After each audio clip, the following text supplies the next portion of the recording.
Kelompok militan Houthi yang didukung Iran di Yaman mengancam akan menenggelamkan kapal-kapal perang milik Amerika Serikat dan sekutu-sekutunya di Laut Merah Selasa 19 Desember 2023. Houthi juga berjanji akan mengubah Laut Merah menjadi kuburan pasukan Angkatan Laut Amerika Serikat yang terus menggagalkan serangan para militan di Laut Merah.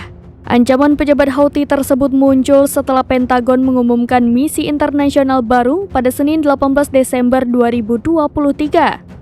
Pentagon bertekad untuk memerangi serangan pesawat tak berawak dan rudal oleh Houthi yang menargetkan kapal-kapal komersial di Laut Merah yang dinilai mengganggu perdagangan global.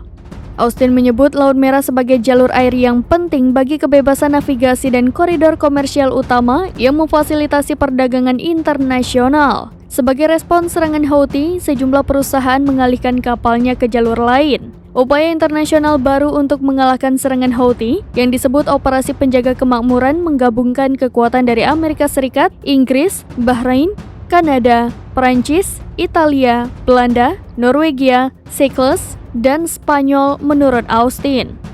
Selama 2 bulan terakhir, militan Houthi yang didukung Iran melancarkan sejumlah serangan drone dan rudal terhadap kapal-kapal komersial di lepas pantai Yaman. Amerika Serikat beserta sekutunya Perancis dan Inggris telah berulang kali berhasil menggagalkan serangan Houthi.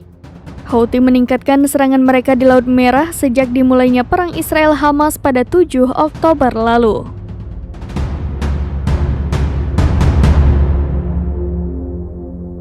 Download Tribun X sekarang, menghadirkan lokal menjadi Indonesia.